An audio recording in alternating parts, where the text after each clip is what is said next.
Good afternoon, everybody. Welcome to the Ways and Means hearing today, Wednesday, March 31st. Someone who's driving needs to mute. Anyway, we have 5 bills today from senators. I believe the first bill on our list today is Senate Bill 785 from the Senate President, but I don't see he or Senator Pinsky here, his one co-sponsor, so I don't know if there's someone here from staff. Otherwise, we'll go next to Senator Peters. Good to see you. Senate Bill 371. Thank you, Madam Chair. Good to see you as well. This is a big priority for the ARC of Maryland. I'm on the board, so I sponsored the bill. It just authorizes a parent to request an independent education evaluation regarding a child's individualized family service plan, individualized education program, or special ed services at public expense if the parent submits to the local school system a written request, an evaluation, and it does not respond within 30 days of receiving the request, and then approves the request, but the evaluation does not occur through no fault of the parent within 60 days. And then we worked on the original bill and expanded it to within 90 days of the state under a state of emergency to give the school system more time. That's the bill in a nutshell. Thank you for giving me a minute. Oh, you could have taken another minute too. More. Thank you, Senator. Any questions for Senator Peters? All right, that was easy. Thank you, Senator Peters. To everyone, we're done with the hearing on Senate Bill. Thank you. I still don't see someone from the President's office. Senator Washington, you're next on the list with Senate Bill 438. Well, hello. Good to see you all again. Can you hear me? Great. Okay, great. Good. This is, for the record, Senator Mary Washington here to present Senate Bill 438, Pregnant and Parenting Students Policies and Reports. It's always good to come to Ways and Means, Chair. We did some good work on supporting pregnant and parenting students in Ways and Means during the last term. This bill was originally part of a package of legislation trying to get better data, of getting some additional support services. But what this bill does, and I'm urging your favorable report, is that it requires the Department of Education to establish a model policy to improve the educational outcomes of our more than 2,000 students that are pregnant and parenting each year. We've been, as you know, worked closely with advocates and our council to develop some language that we think will address the issues. We presented amendments that were drafted and adopted that altered the definition of parenting students. There was some concern about that the definition was too broad. So we made sure that the parenting student must be a mother, a father, or a legal guardian. We wanted to make sure that we weren't just sort of pushing young women who choose to raise their children or to choose to parent and to go to school, to sort of choose between feeding their children and having that emotional support. So we want to make sure that there are lactation space policy parameters, making sure they're not just getting sort of literally a broom closet. And we want to make it really simple for schools to provide and ensure, but they're not required to do any capital improvements. And again, that's an amendment to the original bill. We also altered pregnant and parenting student resource provision.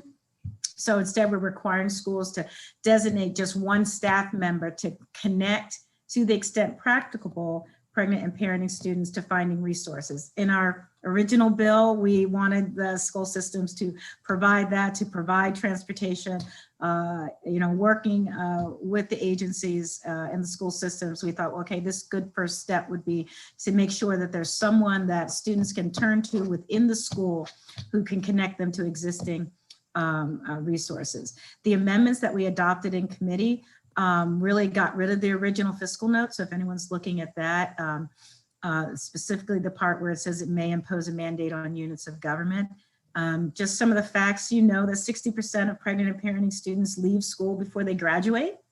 So we think it's really important that if we want to increase the educational outcomes for our pregnant and parenting students, we want to make sure that they complete their education. It's a way to address the fact that many of them end up living below the poverty line because they don't have their high school diplomas, they don't have the education they need. And so this bill, again, is just a first step. If each school has policies, we know that it's well documented that high school diplomas manage it. They create opportunities for people to be on the market. I know I don't have to, I know I'm preaching to the choir, but I'm asking for your favorable report on this initial step to improve and ensure that we have policies in every school that address and support pregnant and parenting students. Okay. Thank you, Senator. Are there any questions to Senator Washington? Delegate Barnes. Yeah, sorry about the thumbs up. I don't know how to, my hand raised is not there. Thank you, Madam Chair, and thank you, Senators. Always good to see you. I just wanted some, know if you had any additional data when it comes to the parenting students. I thought I heard you say that there's roughly 2,000 students each year, but do you have that broken down as far as how many students are there throughout the state and which counties? Do we have any racial data attached to that at all? Delegate, thank you so much for that question. And when I bring the reporting bill and the data bill back next year, I'd love for you to cross-file for us to work together on that. One of the pieces of legislation was that, you know, requiring that we add a question onto the surveys that are already administered to young people in our schools and mandating that we create several different lines to get that information. So there, that data of 2,000 is an estimate based on, you know, what we know or the school age population sort of vital statistics. It's not as detailed to allow the kind of targeting intervention that I know you're interested in. So yeah, I think that that's really important, especially when you look at that number. And for me, is, you know, are those middle school age girls or high school age girls? Because I think it goes to the crux of the issue once we can really drill down to find out that area of concern for me anyway. So thank you for that. I wish you were on my committee. I mean, I'd love you there to get the bill out. Yeah. So yeah, we'll get that work on getting that data next year. All right, thank you. Do you have a question? Another question, Delegate Branch? Thank you, Madam Chair, and thank you, Senator Washington. Being a young parent myself, graduated high school with at the time, I think he was 2 when I graduated. I just wanted to know, do you have in your data as well, just piggybacking off of Delegate Barnes, do you have the dropout rates of what it is for both the males and females who are both parenting in middle and high school? Yeah, I don't have that with me, but I will definitely get that back to you, and that will be helpful for arguing this on the floor and getting it out. So I'll get that to you. Absolutely. Great questions, Delegate Branch. Yeah. Delegate, did you have another question, Delegate Branch? Okay, Delegate Rose? Thank you, Madam Chair. And I just wanted to clarify, you went over the amendments and changes. So is there anything in this bill that will, as far as services and counseling, is there anything in the bill that would allow a student to get any sort of abortion counseling, rides to abortion clinics, or anything of that nature? Thanks for allowing me to clarify. And again, look at the title. These are pregnant and parenting students. This is just about developing policies about once a student makes the decision to parent, how we're going to accommodate that. That is not a part of this bill at all. Thanks for an opportunity to make that very clear. As you can see, it's about altering the definition that says a mother, a father, a legal guardian. So one must be the mother, the father, or the legal guardian of a child that's born, right? That there's also lactation space. I think that implies that there is, you know, a child. Yeah, so thank you. I appreciate that. That does actually bring up one additional follow-up question. I guess what would be the process for somebody that wouldn't be the mother or the father, but would be the legal guardian that would be in school? Yeah, What so would that believe it or- scenario?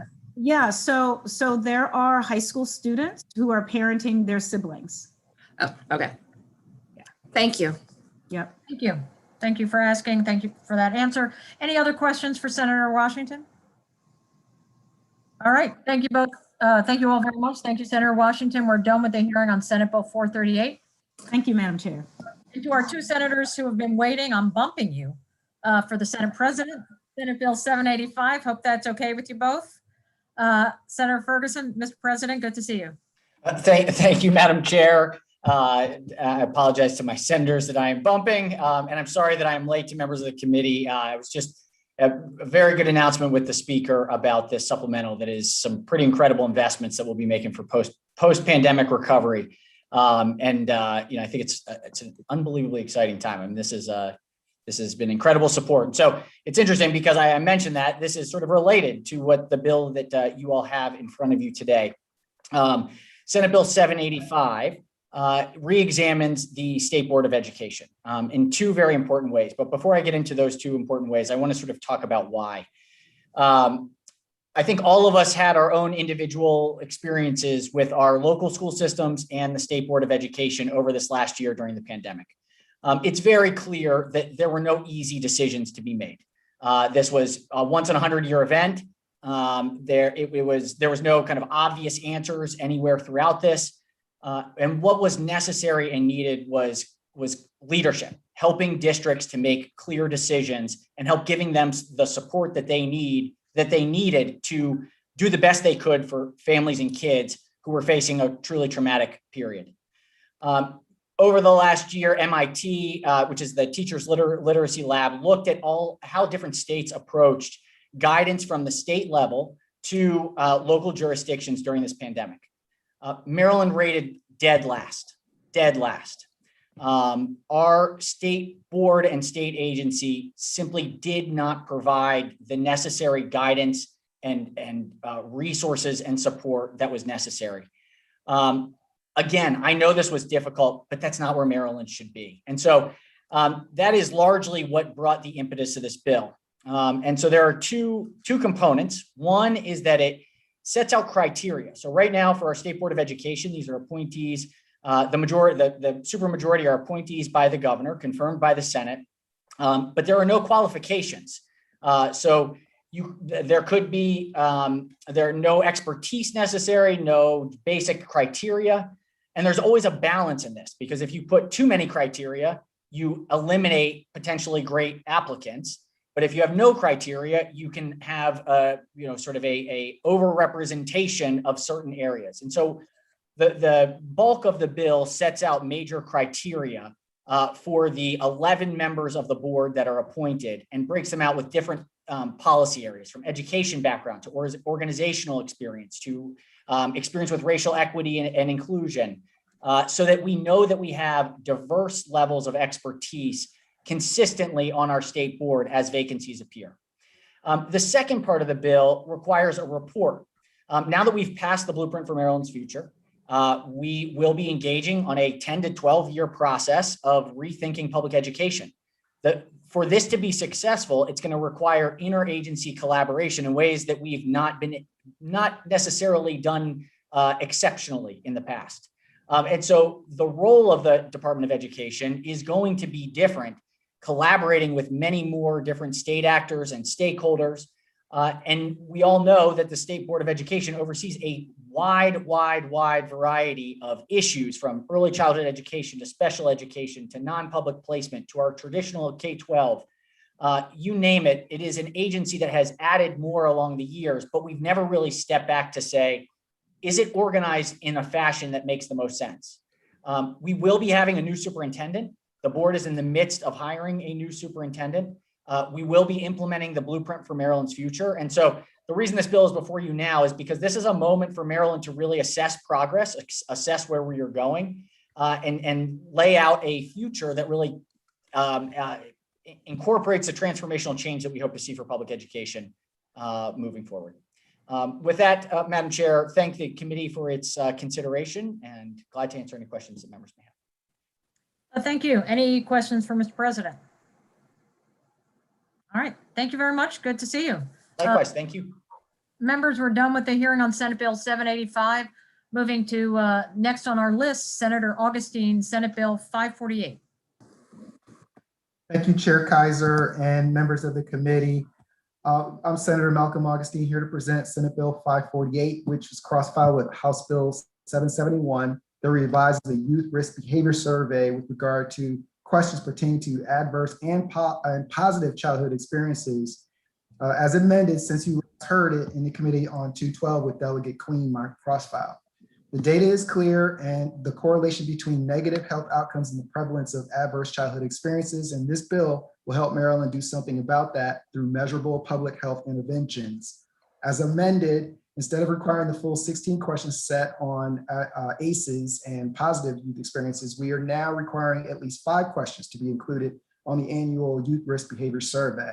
This change was made in consultation with and with the support of the Department of Health, and we shared it also with the Department of Education. It'll allow the annual anonymous youth risk behavior survey to remain within one class period and existing cost structure while providing important longitudinal data about ACEs so that it can inform our public policy decisions.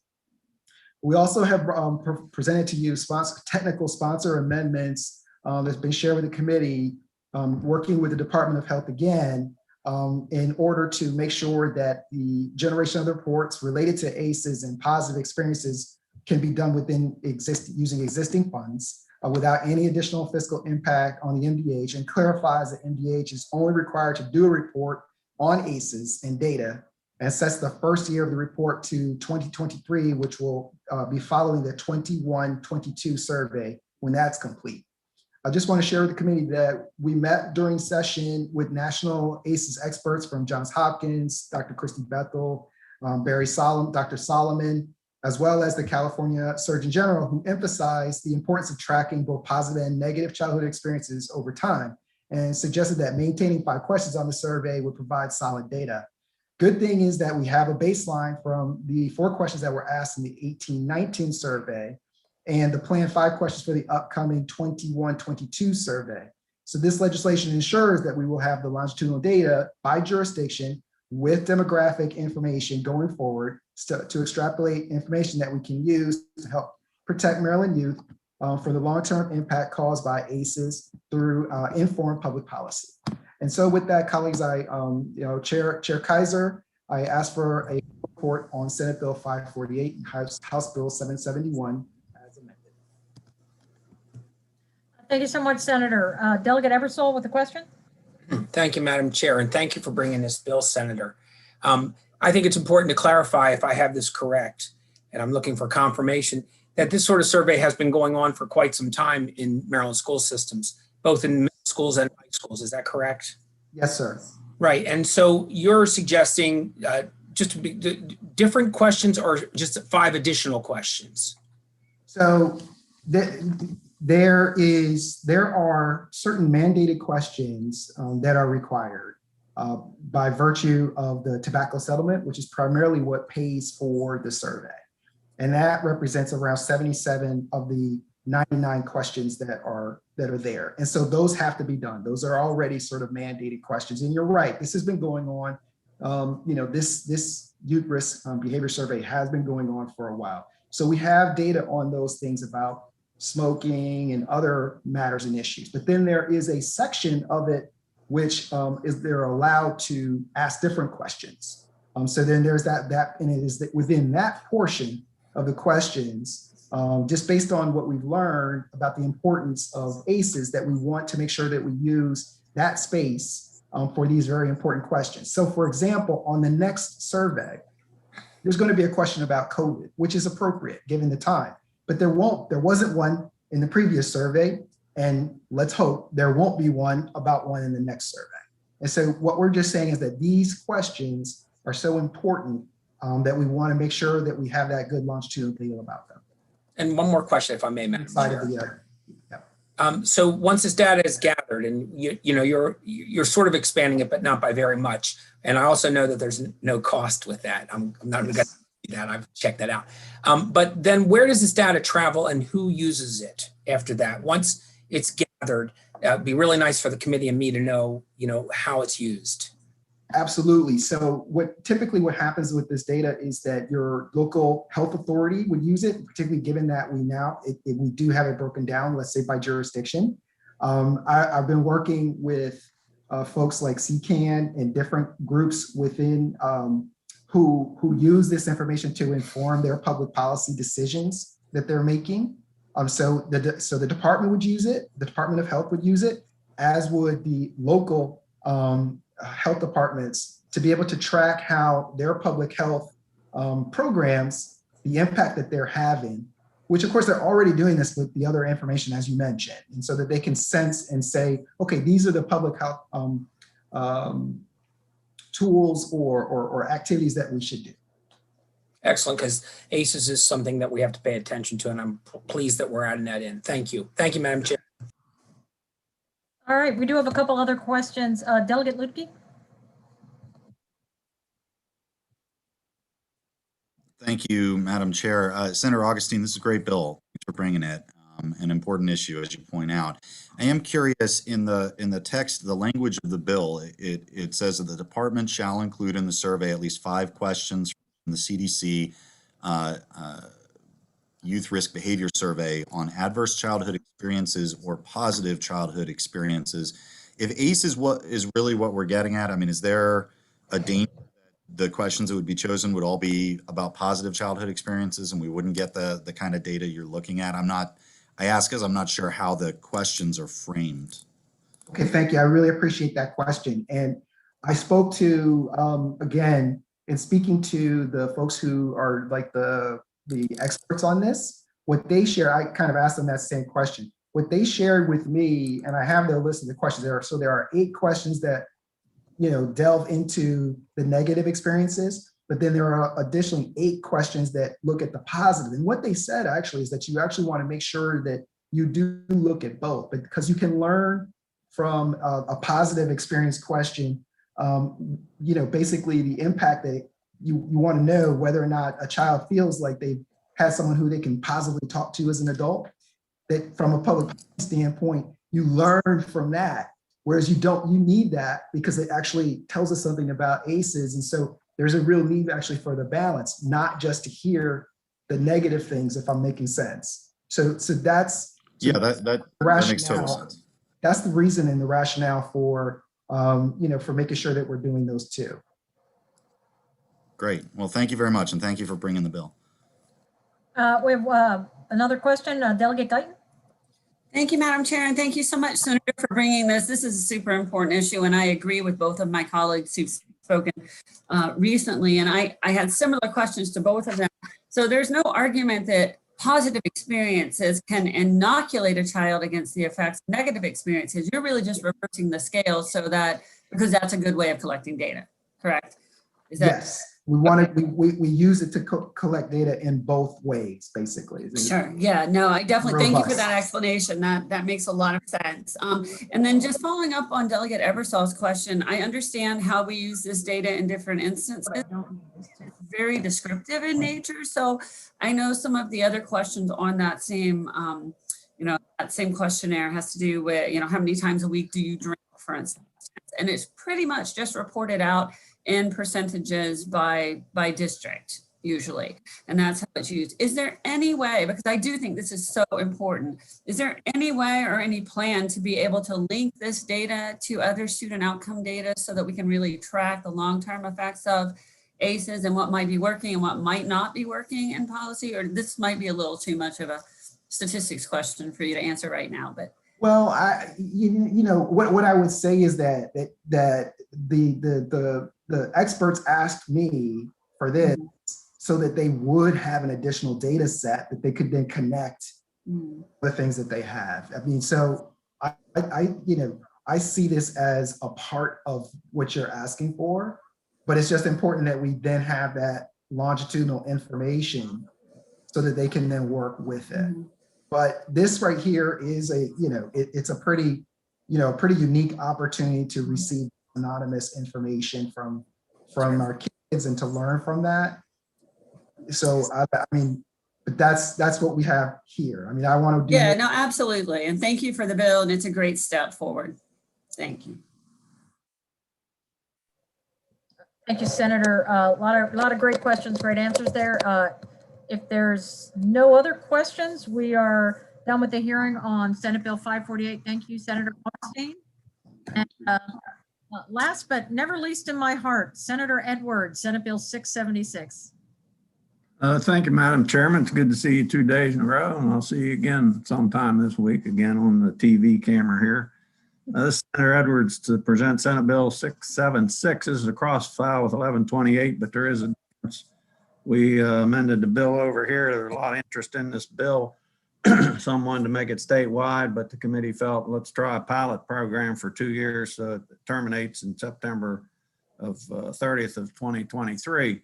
As most of you probably know, or if you don't, we have more inclement weather closings than any other part of the state. Sometimes it's quite a few number of days. And as you go toward the 180-day, what you have to do for school, and then you plug in so many days, usually in Garrett, it's anywhere from 5 to 10 to keep you within the thing that you have flexibility to do those days.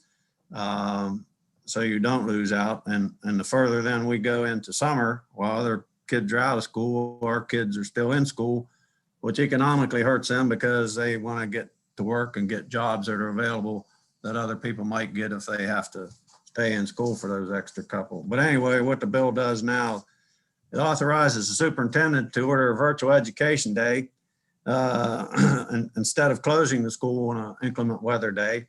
And the superintendent, as well as the system, and this is no different than what they do now in Garrett County on inclement weather days. They get it out on the media, they make phone calls because they close school. So this is no different. The only difference would be if they were going to do a virtual education day.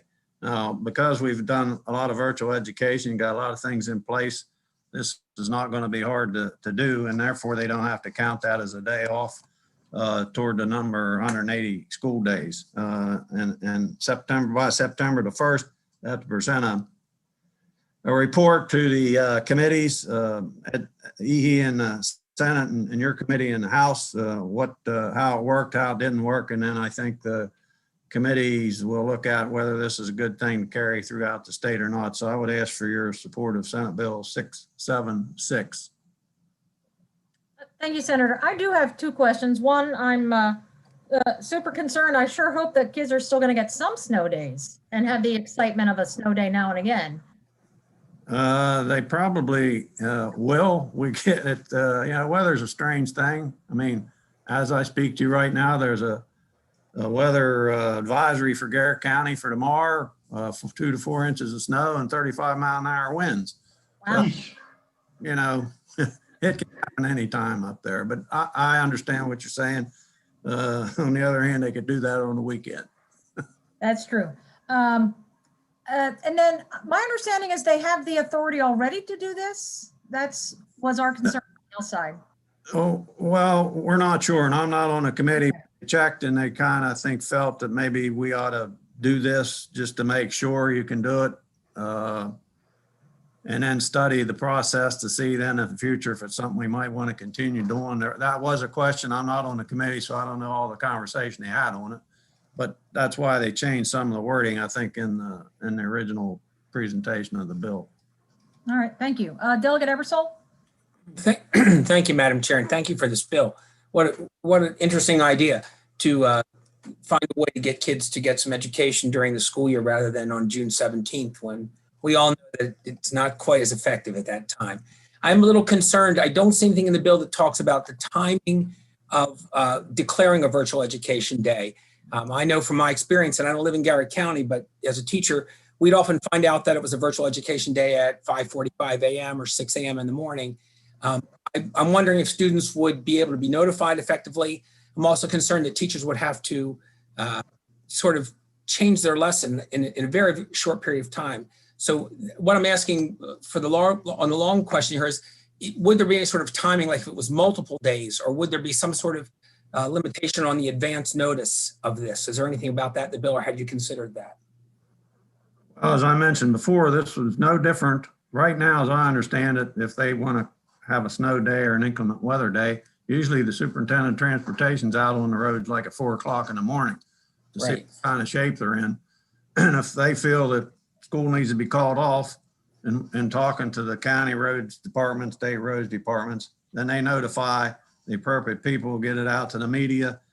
This would be no different. You got to do it a day at a time. Now, there's times if you get 20 or 30 inches of snow, it's going to be closed for a day, 2, 3, maybe 3 days. You can do a little more planning there, but this is no different really than if they.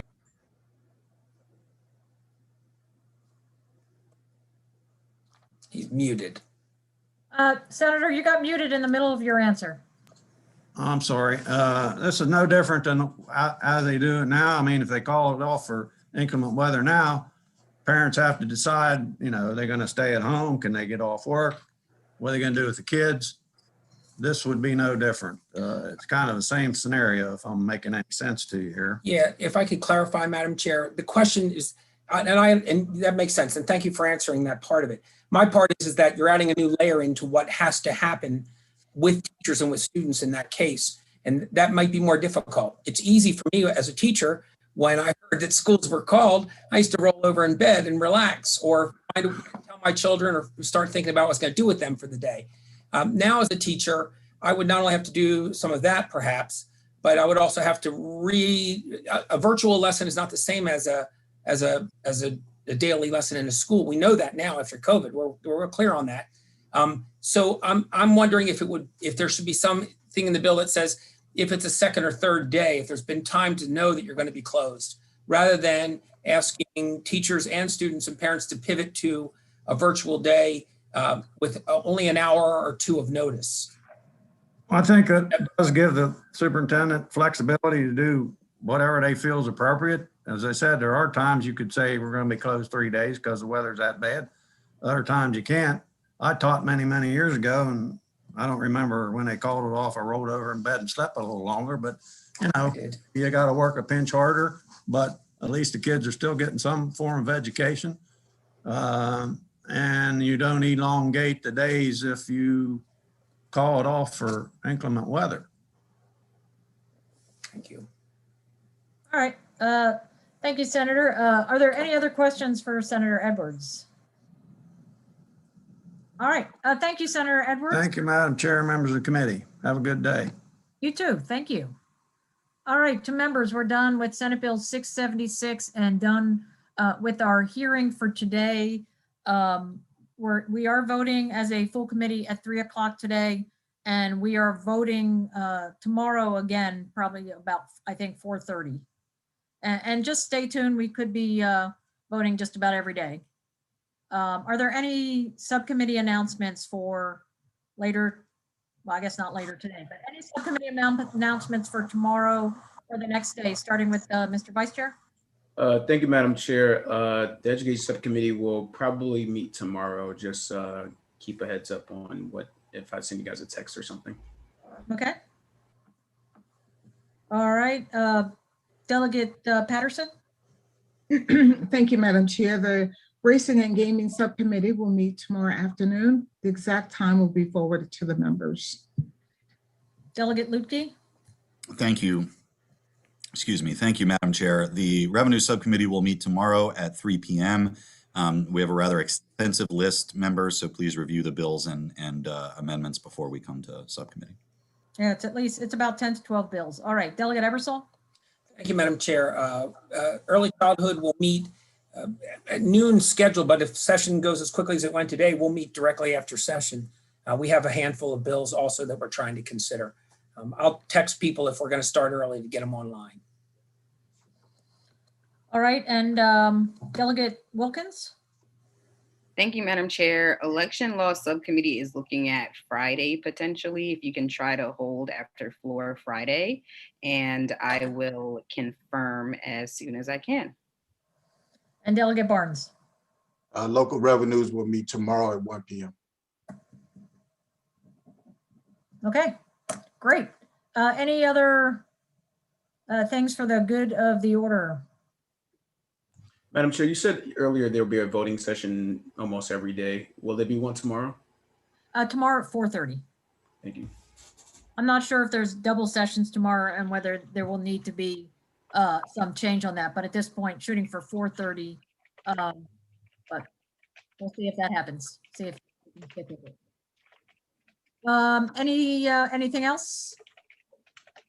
I'm not sure who computer's making that annoying noise in the background. Maybe it's mine. Anyway, I will see you all at